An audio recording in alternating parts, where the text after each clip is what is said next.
All right, howdy, y'all. First off, God bless America. Today we're going to be going over a video of the NFL player that gave a Christian speech at a Christian college, and now everybody's persecuting him. And we're going to watch it in high speed. So let's get straight into it. Now we begin with NFL kicker Harrison Butker's commencement address that's ignited a national debate about religious beliefs and free speech. Harrison Butker is a three-time Super Bowl champion kicker for the Kansas City Chiefs. He's now being attacked for his commencement speech at a small private Catholic college in Kansas. His now viral address promoted his faith, his pro-life stance, and his conservative views on marriage. Watch. I think it is you, the women, who have had the most diabolical lies told to you. How many of you are sitting here now, about to cross this stage, and are thinking about all the promotions and titles you are going to get in your career? Some of you may go on to lead successful careers in the world, but I would venture to guess that the majority of you are most excited about your marriage and the children you will bring into this world. I can tell you that my beautiful wife, Isabel, would be the first to say that her life truly started when she began living her vocation as a wife and as a mother. I'm on this stage today and able to be the man I am because I have a wife who leans into her vocation. I'm beyond blessed with the many talents God has given me, but it cannot be overstated that all of my success is made possible because a girl I met in band class back in middle school would convert to the faith, become my wife, and embrace one of the most important titles of all, homemaker.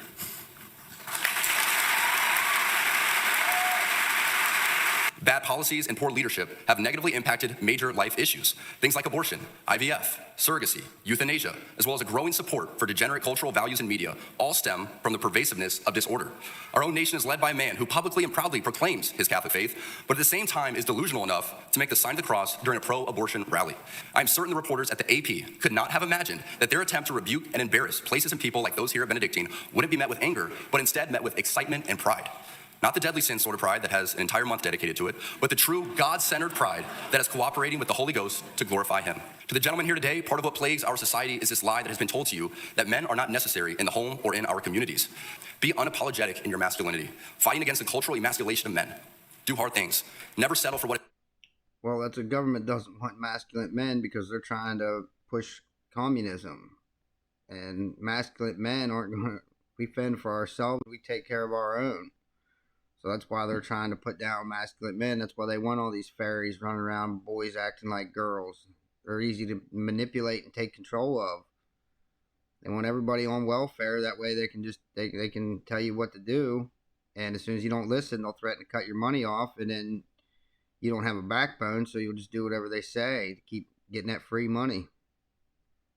This dude's a true American. What is easy? Kaylee, what do you make of that?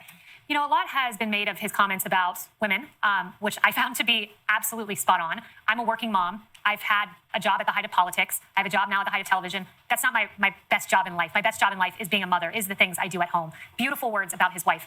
But while a lot has been made of those comments, people ignore the other 19 minutes of the speech. I listened to all 20 minutes on my way in, and I was blown away. This was the best graduation speech that I have ever heard in my entire life.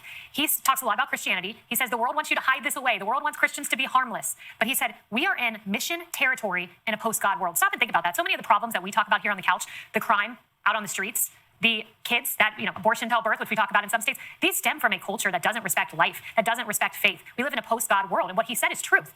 And you know what? The NFL, for them to come out, their senior vice president and chief diversity and inclusion officer comes out and says he gave a speech in his personal capacity. His views are not those of the NFL. His views are the vast majority of those who watch the NFL, good, hardworking Americans, many of whom go to church, many of whom are faith-filled. Another reason why I'm glad I don't watch football. Farmers don't watch football. We got more important shit to do. How dare you say that? But here's the thing. People recognize truth. We live in a very dark time. And when someone speaks life and when someone speaks truth, not from a place of anger, but a place of compassion, and that's exactly what he did, what happens? 1 million views just on the YouTube channel of the school. Just on the YouTube channel of the school. Best-selling jersey of the week. Among the top best-selling jerseys. People recognize truth. You go, Harris Butker. You're living here for such a time as this moment, and it is awesome to watch. Lisa. So I have a lot of different viewpoints on this, so I'll try to articulate them, correctly. Look, I think what he said was brave in the sense that it's counterculture.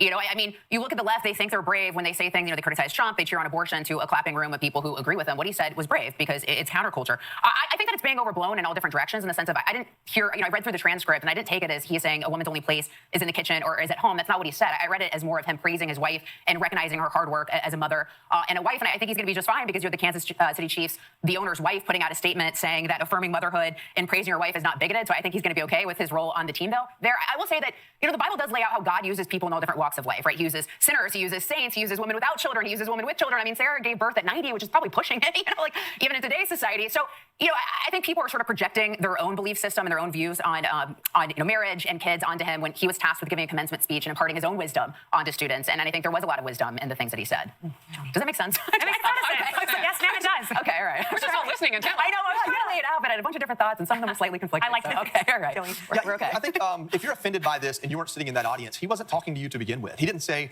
all women. He didn't say American women. He spoke specifically to Catholics in America. I listened to all 20 minutes of this 3 times over. This was a speech about Catholics, their role in society, and their role within their church. The first people that he went after were the leaders of the Catholic Church. The second people, and I say went after, offered his reflections on what they're doing right and wrong, trying to be politicians and popular instead of those of piety and discipline. Then he went after men. And this is what he said about men. I think this is amazing to me that none of this was brought up. He said, right after talking about absent fathers, he said, be unapologetic in your masculinity, fight against the cultural emasculation of men, do hard things, now never settle for what is easy. That's not about UFC and guns and football and going to the gym. That's about being the providers and protectors that we have the specific tools to do. Masculinity in its best form is not loud and bombastic and shaved on the side of the heads and tattoos and all this. Masculinity is accepting your role as a stoic figure within a household or a family to provide and protect those who know how to nurture and do things that we're not as good at. He talked about the failures of men in society, and all of this was under one specific word, not occupation, not profession, vocation, a word that's rooted in Christianity. He talked about his vocation in life is that as a father and a husband, not a kicker on an NFL team. Exactly. As a matter of fact, he said, don't let football and business get in the way of him performing his vocation. So this idea that he was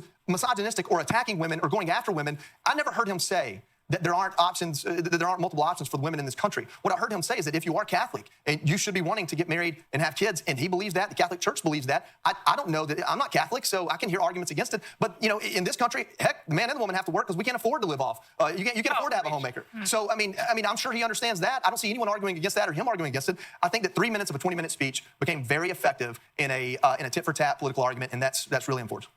I think it's critical to. And just so we're clear, that's exactly what you need to do. Do hard things. If it was easy, everybody would do it. That's why all these woke idiots are out here dressing up like the boys dressing up like girls, because it's really easy to do. Dress up like a girl and start a TikTok and get millions of views. It's easy.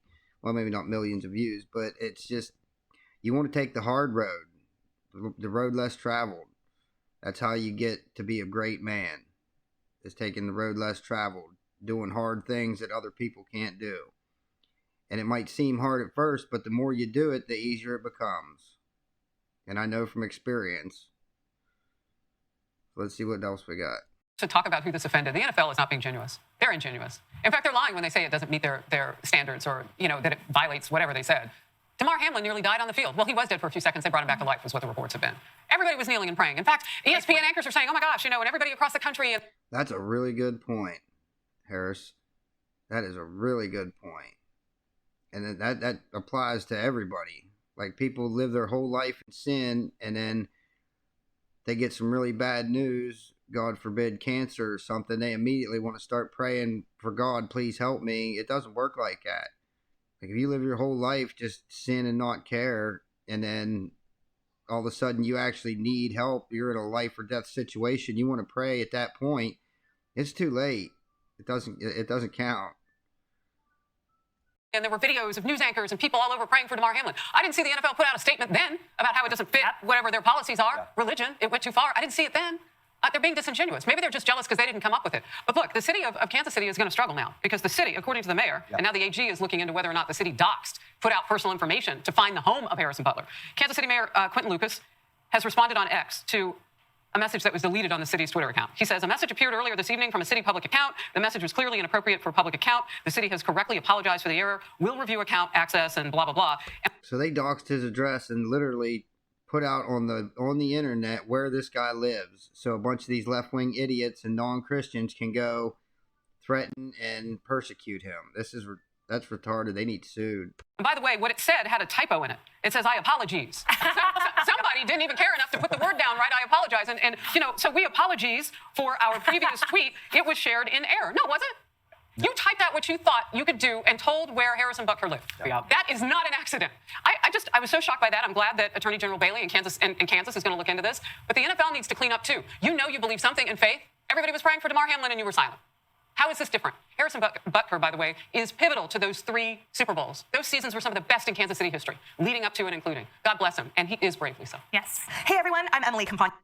All right, that's today's video in high speed. If you like it, like it. If you like it a lot, subscribe for more high speed news, where you can get all your news in half the time. Till the next time, God bless you.